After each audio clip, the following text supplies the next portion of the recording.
We just talk entertainment. Share and subscribe.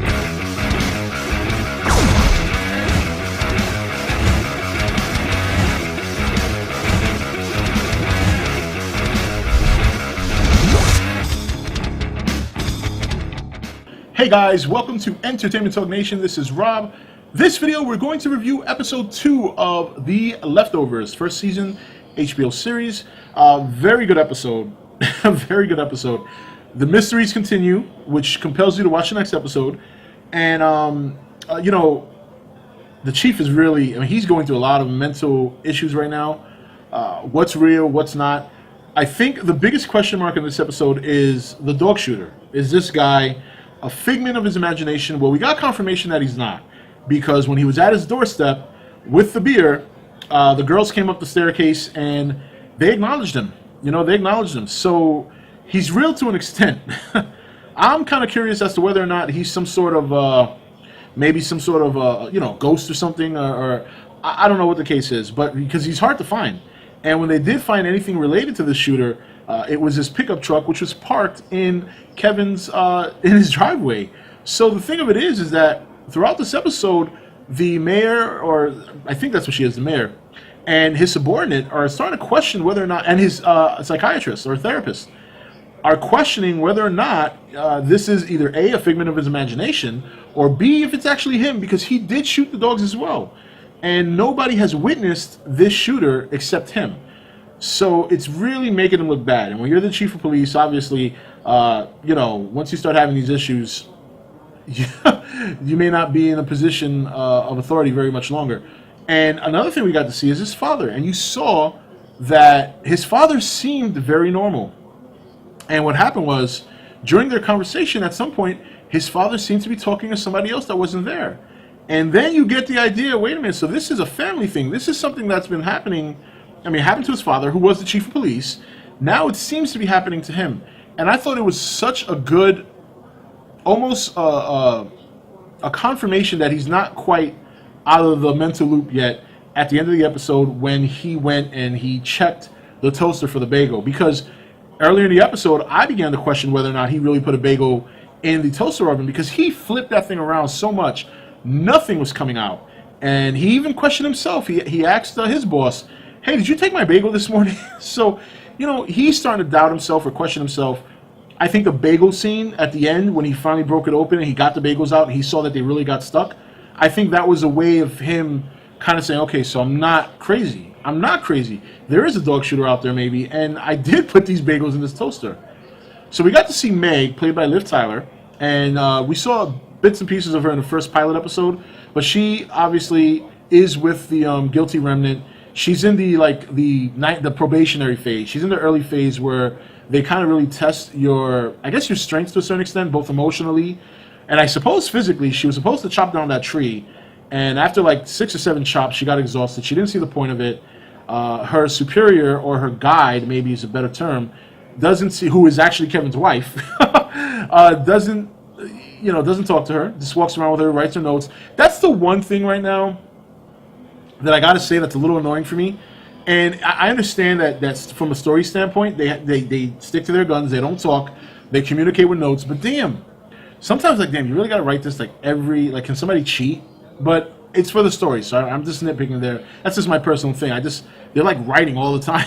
So she obviously, she seems to be conflicted, but then later, when they think that she leaves the Guilty Remnant, she really just kind of went out on her own to chop that tree down. So I don't know if that's her letting go of her old life and accepting her new one in the Guilty Remnant. I mean, that's how I kind of see that. But it could also be in reverse. She could also say, you know, screw this. I'm going to cut away this portion of my life and I'm going back home to my fiance, who's all pretty much given up on her. Like, instead of going there to try and get his fiance back, he seems to have given up. You know, he says, you know what, if she obviously needs them, she doesn't need me because she went to them. And I can kind of understand that. And that just goes to show you what kind of stuff Kevin has on his plate, because his wife's part of the Guilty Remnant. He's questioning his mental stability. His daughter is, I don't know if he knows if his daughter is out there doing crazy shit with her friends, but she's got her issues that he's either aware of or unaware of. Maybe he's got a little hint. His son is part of what seems to be part of this other cult, or following this Wayne guy who's very odd. Very, very odd guy. I mean, he kissed that corpse, and then he seemed to have wanted to kiss Kevin's son, which he put as purging the poison from him, because even though he saved, I guess what it is, his girlfriend or his wife's life, he killed to do it, and I guess Wayne's against that. So Wayne seemed to me like he wanted him to kiss him so he can purge the poison from his body, and obviously he was like, no, I'm not doing that. And he's got his own pressure, because now he's seems to be a second-hand man to this Wayne, who I guess is trying to come across as some sort of, I don't know, some sort of divine person, I guess. I can't read him yet. He seems pretty weird, but he's against killing, so we know at least we have an idea that he's not going to kill anyone. And he's got a girlfriend that he says is very important, so I don't know what's so important about her. But, you know, it's very weird stuff going on. I did like the episode a lot. I loved what Garvey went through, Chief Kevin went through the whole show with questioning his own mental stability. Now, the girls following that lady was just asinine. Why would you do that? You just found out she had a gun. She tipped that cup over. You're thinking that perhaps she's going to use that as a reason to bend over and get her gun out and start blasting people. And they follow her. And she's like an insurance person. Like, she takes care of people's claims. And she's got to go to these people's house, ask them questions about their son who was Down syndrome. And she's got to ask all these uncomfortable questions that just break their heart. Meanwhile, the girls are outside. You know, Amy's in her car, ransacking through everything so she'll find hand cream. And, you know, Kevin's daughter honks the horn to distract her. They draw the attention of the lady outside, and she easily sees Kevin's daughter in the passenger side, who she also saw at the cafe. And you see Kevin's daughter go from a big smile and laughing to now she's worried shitless because the lady saw her and she knows she's got a big gun. But they were asinine to follow her in the first place. Plain and simple. Asinine to follow her in the first place.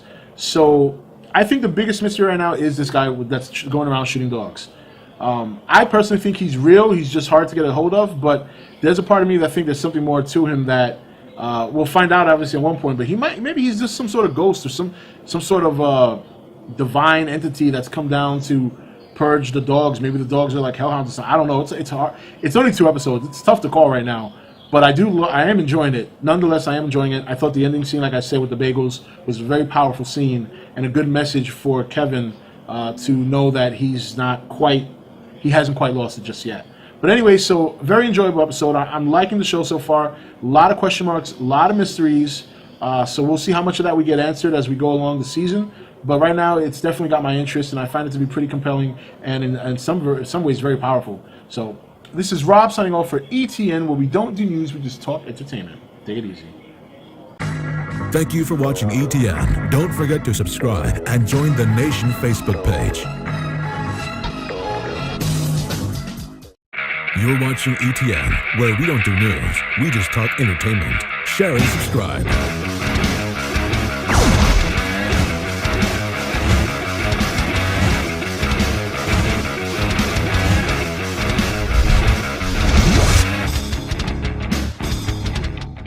Hey guys, welcome to Entertainment Talk Nation. This is Rob. This video, we're going to review episode 2 of The Leftovers, first season HBO series. Very good episode. Very good episode. The mysteries continue, which compels you to watch the next episode. And, you know, the chief is really, I mean, he's going through a lot of mental issues right now. What's real, what's not. I think the biggest question mark in this episode is the dog shooter. Is this guy a figment of his imagination? Well, we got confirmation that he's not, because when he was at his doorstep with the beer, the girls came up the staircase and they acknowledged him. You know, they acknowledged him. So he's real to an extent. I'm kind of curious as to whether or not he's some sort of, maybe some sort of, you know, ghost or something, or I don't know what the case is, but because he's hard to